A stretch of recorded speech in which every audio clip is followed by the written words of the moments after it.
Hi again, and welcome back to the Prologue to Wellness podcast. Today we're going to be talking about a topic that affects millions of us globally and is becoming more and more prevalent in Singapore. And we're going to be talking about diabetes. We have our lead doctor here, Dr. Odelia, who will share with us a bit about diabetes. First up, can you help us understand what is diabetes and what is type 1 and type 2 diabetes? Alright, so that's a great place to start because we want to understand what does diabetes mean so we know that what we're looking out for. So type 1 is actually an autoimmune condition, meaning that your body's immune system, it mistakenly recognizes some of its own cells, for example, the insulin producing cells in our pancreas, is something that's foreign. So it tends to attack it, and for these individuals, diabetes tends to present at a younger age, for example during childhood, and they are usually insulin dependent, meaning they do need insulin injections to maintain their sugar control. Type 2 diabetes, on the other hand, is related to when your body becomes more resistant to insulin, and eventually it also doesn't produce enough insulin. This is the one that's associated with lifestyle factors, and it's the most common kind of diabetes around in Singapore. During these cases, you may notice that someone might have a higher weight, could have poor lifestyle factors like dietary indiscretions, not exercising enough, and all these are the things that can contribute towards type 2 diabetes. I see. So type 1 is probably something you get younger, maybe genetically Yes, correct. so. And secondly, type 2 rather, is where it's maybe lifestyle kind of habits, Yes. right? So is it true that diabetes is always about sugar and eating too much sugar? So in short, the answer is yes and no. So sugar itself doesn't cause diabetes, but excess sugar and excess energy can lead to increased fat deposition. And increased weight, obesity, all leads to insulin resistance, and that results in diabetes. So another thing you pointed out was whether it's genetic or not. So there is a genetic component even for type 2 diabetes. So you can see that it tends to run in the family, especially if you have a strong family history of it. I think what is most important is that even though genetics might be the one that causes you to have a higher chance of it, lifestyle actually plays a huge role. So I think, for example, it's like the genetics would be like loading the gun. Your genes are the ones that load the gun, but the environment is the one that actually pulls the trigger. I see.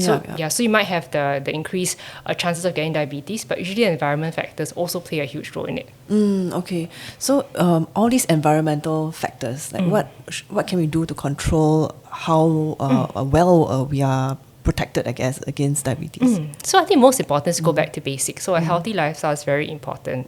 So number one, in terms of your diet, you can go for a healthy diet, or you can just simply look at the healthy plate, where each time you're choosing your food, you choose half of fruits and vegetables, 1/4 of lean protein, and 1/4 of whole grains. So for whole grains, we're looking at, for example, like brown rice, etc. If you can get it more than 50% of your intake, that would be ideal. And also important to look at whether you're taking in any processed foods, snacks, sugary drinks, all can contribute towards a higher chance of developing diabetes. Lifestyle is also very important. So you want to keep a healthy weight. So go for regular exercises, for example, cardiovascular exercise, that not just builds up your cardiovascular strength, but help you burn up the excess energy. So let's say you've gone for a heavy meal, take a walk after that. That will help with the sugar regulation. And also we shouldn't forget resistance exercises, because resistant exercises actually builds up your muscle mass, and that helps in terms of increasing your basal metabolic rate. Okay, so we spoke about diabetes being insulin resistant, right? So there are also like all these monitors that we can buy. I think you mentioned in another episode as well that you can buy these off the counter. Yes. Are they useful for us to manage diabetes? So absolutely. So I think what you're referring is a continuous glucose monitoring. So it's a device that you wear on your arm, and that usually lasts for a period of 2 weeks. And this gives a good picture of how your sugar is in terms of getting the highs and the lows all recorded in. So it's actually meant for diabetics, so they can better adjust like their lifestyle changes and also see how the medications also affect their sugar levels. So this is ideal because the traditional one where you're doing your finger prick, that one there's a bit of a lag time in between. So you may not get a full picture of how things are. And also you may not be able to check your sugar during the night. And during these times, right, also useful to see how your sugar readings are doing. I actually have a friend who does not have diabetes, but she uses something like a device that I don't think is available yet in Singapore, but actually to track your insulin right after eating something. So she knows how to manage her food intake. Is that something that normal people should do? So I think there are many new advances and new things that are on the horizon in terms of diabetes monitoring. What we have, I think mainly in Singapore, will be the continuous glucose monitoring, which sees your sugar levels, and that one also gives you an indication of how they are in terms of the highs and lows. So for example, if you're seeing how much much insulin reserves, you can indirectly measure it by seeing how your body responds to it. So for example, anyone who takes anything sugary, you have a spike in your sugar, but depending on your insulin reserve, right, we want to see how fast the insulin level actually goes down. Okay, got it. So in terms of diabetes, like why actually is it increasing in Singapore? So I think at the end of the day, we go back to our lifestyle. So I think just taking a step back and seeing how we live on a daily basis, right? There are so many things that contribute towards this higher risk of diabetes. So number one, the type of food that we have access to. Just look at hawker food. It's very heavy in carbohydrates. We like to have drinks in terms of like bubble tea and all have all these hidden sugars inside. So we tend to eat a lot of high calorie food and tends to be very high in terms of processing. So those are not too good for our bodies. Also sedentary lifestyle, so that's another huge factor. We don't have a lot of time for exercise, and even if we do, right, our exercise may not be very adequate because we do need a certain duration and intensity to make sure that it's actually keeping our health in check. And then last but not least, also stress and sleep. So we have so many things going on. All these can affect how our body uses insulin and the different kinds of hormones within our bodies. So all these can affect our sugar regulation. Oh, you mean stress can also affect your how your body uses insulin? So stress is linked to cortisol, which is one of the hormones in our body, and that can affect how your body uses sugar and glucose in terms of the storage and etc. Also importantly, when you're stressed and when you have poor night's sleep, you tend to crave for sugary foods or make not so wise decisions in terms of your meal the next day. And then when you're feeling not so good in terms of the energy level, you may not want to exercise so much. So it's like it's a bit of like a vicious cycle, and basically it's the ecosystem of everything. Okay.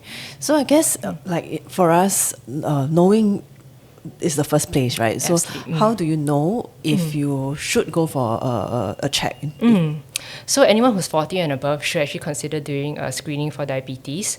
If you have a strong family history or you have a history of gestational diabetes for ladies, do get your annual check earlier. It's a very simple sugar test. Usually there are two kinds that we can look at. One of which is called the fasting glucose, which is just how your sugar is at this one moment in time. And there's another one called the glycated hemoglobin. So that one shows a summary of how your sugar has been over the last 120 days or 3 months. That one can be done non-fasted. So just a simple blood test, you'll be able to know. Symptoms of diabetes actually don't happen so often. Usually it's when you're at the more extreme end or more serious kind of diabetes, then you tend to have symptoms. You may have symptoms like increased thirst, passing a lot of urine, or unexplained weight loss. So those are signs of diabetes. Okay, so they don't usually show up too early, right? So correct. it's best that you get a health screening and a health check done, which is a simple blood test, I would say. Above 40. Above 40 or even when you're earlier. younger. Yes. If no you harm. have, I guess, family risk factors, history. family history. And I think the important part is that there is a stage that you can intervene. There is something called prediabetes. Okay. And that's also detected through the blood test. So you will notice that your sugar will be in the borderline range, not in the diabetes range, but not at the normal level yet. And that's really important to intervene because prediabetes can be reversed. Okay. Yeah, so screening is very, very important. And that is also through the same blood test. Correct. Okay, so the prediabetes, there's still hope there. That's when you should really do something about it to reverse the process, right? Okay, that's really very useful information. What I've got today about diabetes is really a lot of it could be genetic, but even though you're genetically disposed, you may also reverse it through lifestyle modifications. And there's also a pre-diabetes phase that you can actually reverse it. So catch it early. I guess that is the message, right? Yes. Because once you've hit diabetes, it can go into remission, meaning that it's well controlled, but you don't really reverse completely back to normal. So it's always important to catch it early. So early detection, health screening is the most important way to go. Okay, I think that's a great reminder for us, all of us here, to kind of do our health screening regularly, right? Yes. And even if you're below 40, it's never too late to kind of do a check if you want to and if you have family history. Yes. Okay. Thank you, Dr. Odelia. Anything else that you would like to remind our audience regarding diabetes? So I think number one, it's important to start your screening early. Lifestyle changes is very important to make sure you not just only feel good, but also all your blood markers and your cardiovascular risk are well controlled. And then finally, even if you do notice that you have diabetes or even pre-diabetes, that's not the end of the story. It's actually an important stage of awareness so that you are able to make your lifestyle changes so you can lead a fulfilling and healthy life. Thank you, Dr. Odelia, for breaking this down so nicely for us. It's a gentle reminder for us to make sure we get checked early and there's always time for you to react. And that's all we have today for the Prologue to Wellness podcast. And if you found this episode interesting or helpful, feel free to like, subscribe, or forward this to a friend that might need it. Till then, take care and be well.